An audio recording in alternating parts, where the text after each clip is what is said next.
What Happens in the Woods is a true crime podcast. We discuss events that are often violent in nature. Listener's discretion is advised.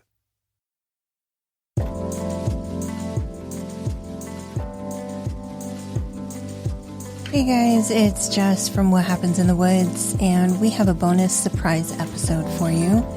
So there was a lot of conversation that we had to cut from the last episode, and we decided that it was just too good not to share.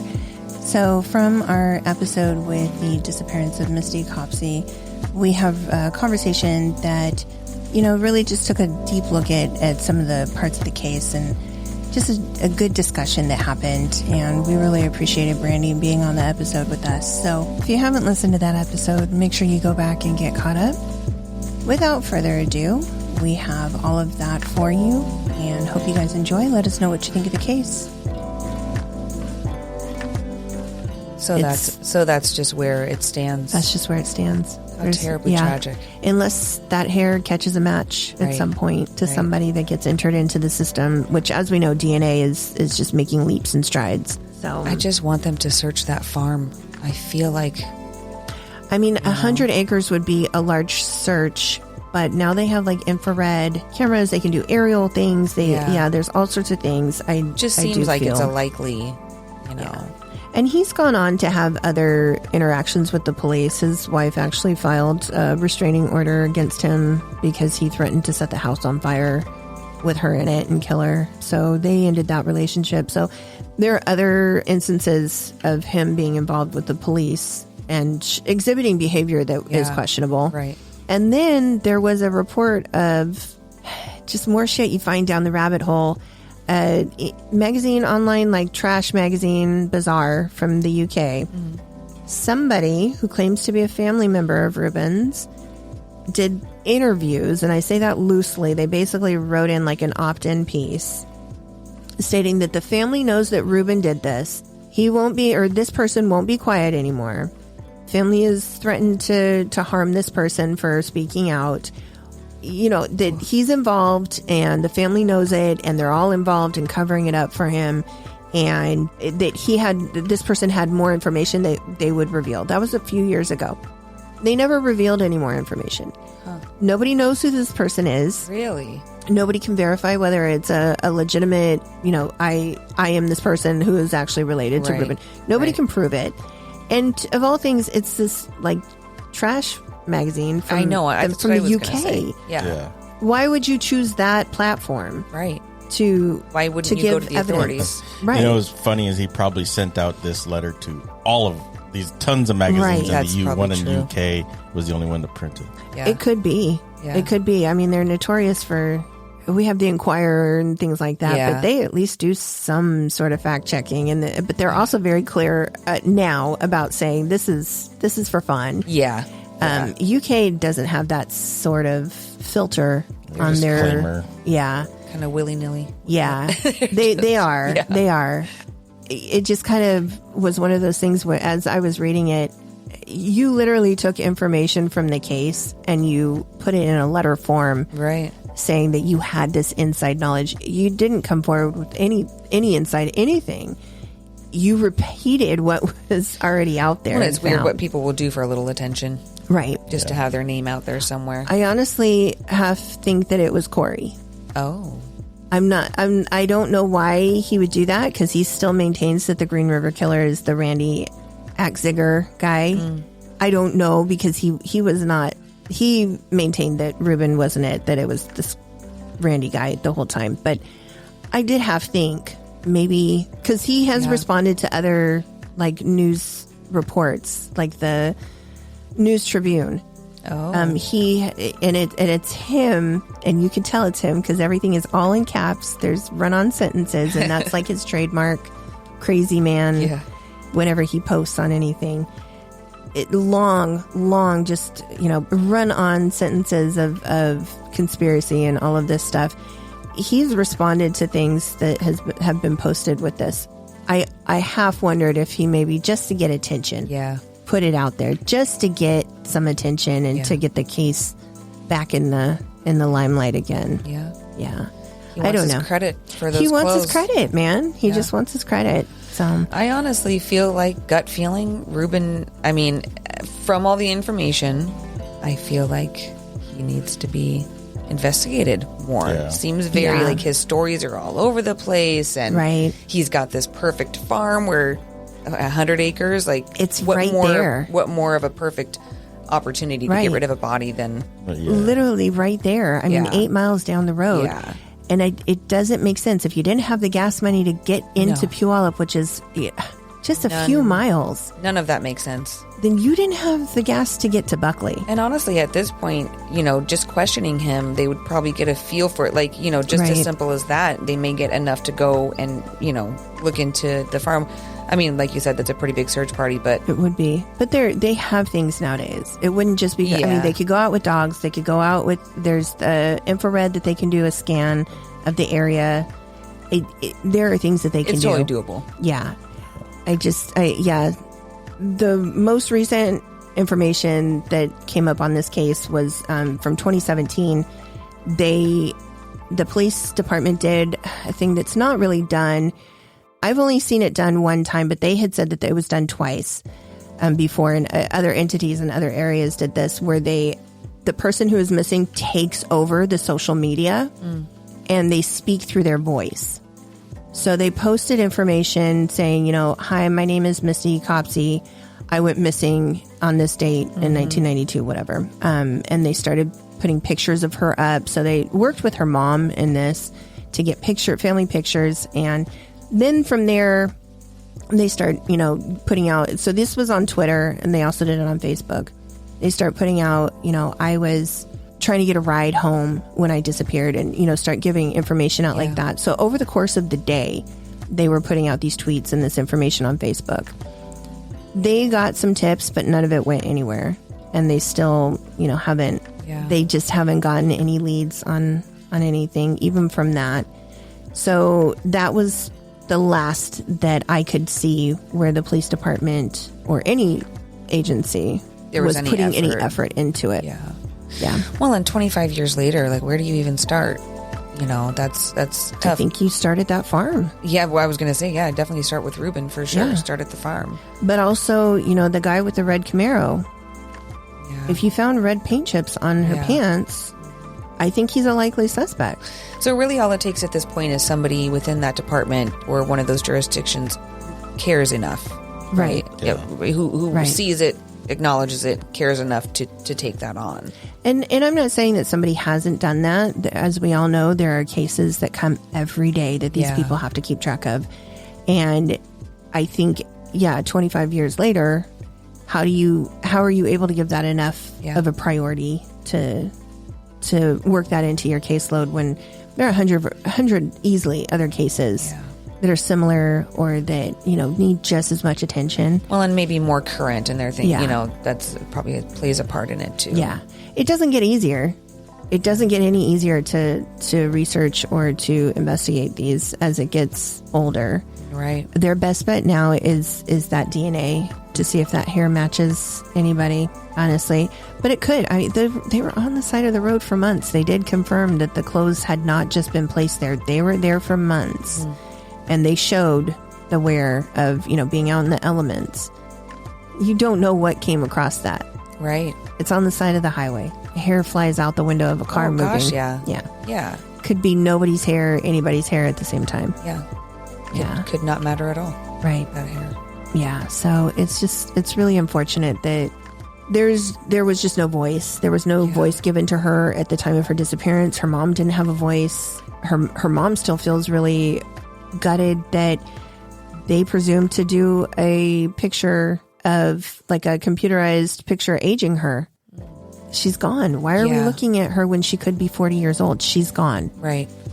Yeah. Well, and it makes you think, you know, sort of, you had mentioned, like, with the Green River Killer, how a lot of attention didn't go to those women because they were, you know, sex workers or homeless or, you know, not people that, like, the police department felt, I guess, worthy of helping or, you know, putting that attention there. Right. And it's just sad that this girl, Misty, has suffered because of the assumption of who her mom was or what situation she had going on, as if her life didn't matter as much because of that. Yeah. And I'm curious to know, like, what other cases were going on during that time or where they were putting their attention. You know, not that you have that information, but that's a question that's in my mind. There were some other, there was a double homicide that happened right around that time here in Puyallup. There was also, I mean, the Green River Killer was still... True, yeah. And they didn't know. They just didn't know. Things were popping up all over the place. Yeah. Then you look at Spokane. Spokane had Yates going on at this time. And then there was crime in Tacoma that was pretty rampant, actually, when I've been looking at things. There was a lot of disappearances. There was also a lot of, which doesn't get discussed and is now being more discussed, Indigenous women in this area that went missing. Oh, yes. Or have been murdered and found. That's a big thing that people aren't even really aware of. No. No, and they're still not. Mm-hmm. And it's believed that Anna might have been Native American. Oh. I read that it was either she was partially or she was. Yeah. But, you know, if that's the case, then she probably wasn't getting much information. So it's really, I think, because this area is so ripe for serial killers, other cases and disappearances kind of get overshadowed by that. Yeah. Well, there's a lot of those too, though, you know, missing, and even recently. Right. You know, and so I think that there's no shortage of missing. I mean, let's be real, it's mostly missing women. Yeah. Right.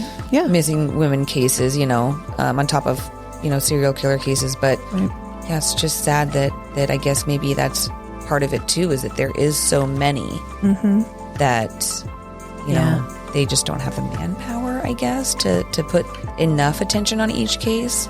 Well, and I think probably what didn't help in this case, and it should have, was, you know, the three entities coming into play. You know, Puyallup wouldn't do certain things, the police department, but then the sheriff said it had no jurisdiction. But then where, you know, the clothing was found and the girls were found was King County jurisdiction. At that time, and this was just all over the place. This wasn't just here in Washington. Those entities didn't communicate. Right. They had their own notes. They did their own follow-up. They did their own work. They weren't really trying to be associative and be friendly with other entities. And that really is, I think, probably, you know, if you go back and look at cases from any time before that really started happening, that is probably the number one cause of not solving a case. Well, yeah, because I mean, okay, there's a line for a jurisdiction, but like it's an area, you know. I mean, you gotta communicate. And what does it take to make a phone call? Is it that hard? Well, and what is it? What are you sacrificing of yourself to say, "Hey, let me share this information with you that I found"? Right. That is not saying that you are not doing your job. That is not saying that you have not, that, you know, your work is not valued. And it's not saying that the other person doesn't appreciate what you've done and can't contribute something too. Why do you need to keep that to yourself when it's in the interest of a person? This is a person, first and foremost. This is a victim.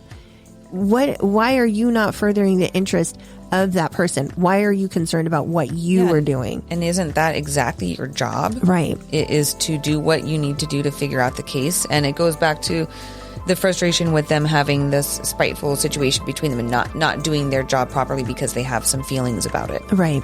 Like, yeah, that's sad. It's really, I believe that every time that they miss that opportunity to follow up and follow through with Trina, how many times and months did it take to get out that she actually got a ride home? With Ruben and his 5 different stories. Yep. And if they would have pressed harder, and kept bringing him back in for questioning, kept pressing, kept questioning people around them. Who owns that farm? Go talk to them. Did he come here that night? It's just seems very easy to do, you know. And there's just this big looming question of why didn't they do that? Right. What was really the reason? And why were you so stuck on the narrative that she was a runaway? Yeah. Why? So you didn't have to. So do you your didn't job? have to do it, and you were just, you know, gonna let it fall to the county sheriff after the 30 days. You were just, it's their thing. Then I don't need to spend the time on it. Why? Yeah, why? Yeah, that's makes really no sense. At the end of the day, is just a huge why. Yeah, and that's why I say from that point is where it just everything went sideways. Yeah. Any benefit that they could have gotten from any of the interviews and questioning, it slipped. Yeah. It slipped and it was gone. And at that point, when they talked to Trina, you didn't get anything valuable. Right. You got just another confirmation of what you kind of already knew happened. Yeah. It's just very sad. I just definitely feel the lack of interest in that case from the beginning is why it's not solved today. So didn't they bring it up, not recently, but the Como 4 News article where it was sort of like 25 years ago, you know, she disappeared. What? And did anything, was that just the Facebook and the Twitter stuff? That was part of the, that was part of the Facebook and Twitter stuff. I mean, it gets revisited every once in a while because it still really is talked about in a lot of, especially podcasts, and, you know, the fact that it was so bungled gets a lot of attention now. And I think the police are trying, maybe they care now, and I can't say that they don't, but I think that they're trying to save face because it is still getting all of this notoriety. Well, if you want to save face, go ahead and continue to look into it. Right. It seems like, you know, you could easily put some, you know, a couple people on that case and follow up here, follow up there. And just why aren't they doing that? Yeah. I just, it is a good question. Yeah. It's a good question. Yeah. Just because 25 years ago was 2017. It's 2020. So we're going on almost 30 years that she's been missing. 2017 was when they did that Facebook and Twitter thing. Oh, okay. Oh, yeah, that was. I got it. I was like, sorry. I said that wrong. Yeah. So 25-year anniversary was 2017. Okay. Sorry. Yeah. Let me say things the right way. So it sounded right in my mind. Sorry. It did afterwards once we understood. Yeah. Yeah. So it seems like someone somewhere is caring enough to try to bring this back up. Right. Just for the simple fact of like holding accountable the police officers who didn't do their job and figuring out what went wrong and just finishing your job. Right. You know? Yeah.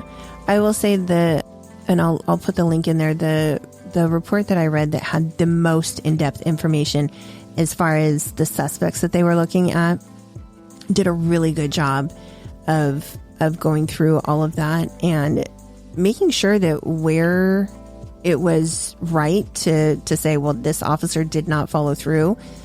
They really did a good job of putting that out there and not making light of it. And that came out right around the time of the anniversary of her past, or, you know, her disappearance. It was no holds barred. And I appreciate that type of journalism, where you're not afraid to call people out on their bullshit and you make it known that this was wrong and here's where you screwed up again, and it made it quite clear.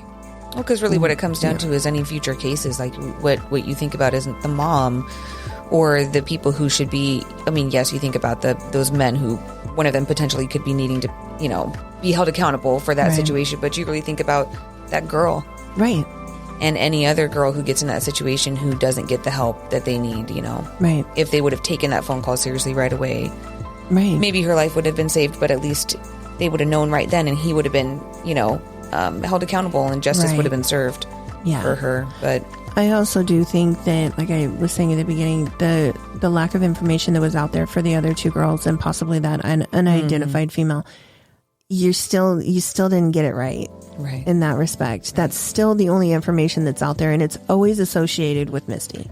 Always. When you search even their names, it's always associated with her. I don't know how the family members of those two girls felt when, you know, all of this is coming out from Misty. Did they get that? Because I didn't see it. Right. Are you now, because you're concerned with Misty, are you looking at those other two girls? Because they definitely were not associated with the Green River Killer. If they were, if for some reason Gary Ridgway was responsible, he will never admit to that, because then that would mean that he is responsible for deaths in another area. And he will not own up to that. I just don't know that they fit the MO, and I feel that you're doing a disservice to them and their families by not, just assuming that. Right, and by not putting that information out there. Aside from Misty's story, they could probably be connected. I'm not going to lie. Yeah. That's the same stretch of highway. Yeah. They maybe could be connected. Why don't they have their own stories? Yeah. Yeah. It's just, and it's still continuing to this day. Why, you know, that is. It's great that you're getting that information out there for Misty. I think that that's good, and maybe you're trying to rectify some of the wrongs. you're still missing the mark. Yeah. You're still You're still not giving missing the mark. The right amount of attention right. to these girls, because you definitely, as a parent, put yourself in that position. Right. If this were my kid, like, each of those parents feels just as distraught as the next and needs, their answers just as much as the next family. Yeah. Yeah. So really sad. I wish that like I said, I wish that there was new information. I wish that there was something that I could pinpoint and say, here's where a line of thinking is going. There's not, and there's just no good answer. And, maybe someday Diana will get that answer. Yeah. We can only hope and pray that that's the case for her peace of mind. Yeah. Yeah. It's just sad to and just to serve, think there's just nothing justice too, because whoever is responsible for that, who knows what else they have done over the last 25 years. Yeah, you don't just stop doing stuff like that. Right. It gets worse and worse. Especially if it was that dude who, the friend, the Ruben guy who's like, and then he easily does that, and then, of course continues on or just keeps being who he is. Right. That way. Yeah, who knows what else is out at that 100-acre farm. Yeah, right. Yeah. It's not Winnie the Pooh, that's for sure. No, it's sure not. In the 100-acre woods. Yeah, there are just so many different ways that you can look at this of who should be held accountable and where it went wrong. It's just, it really is a rabbit hole to go down. Yeah. A lot of unanswered, a lot of, trails leading off unanswered. For sure. Yeah. And I don't have them today. Nope. Yeah. I'm not finding any answers here today, but I hope they, really, I just hope that Diana has been able to move on with her life, even with this tragedy and not knowing what happened and who did it. I just hope that she was able to move on and that family has some sense of peace, as well as the other two girls that were found. I hope those families have some sense of peace, whatever peace they can find. That's really, it's really tough. I do hope that as well, but you can imagine that I'm sure they're very much struggling with that to this day. Yeah. The police are still asking for any insights. They were looking for anybody that had pictures during the fair that they had taken at the fair during 1992. They were looking for any information for people who were leaving the fair that night. So if anyone listening has any information at all, the police department in Puyallup is asking for that information.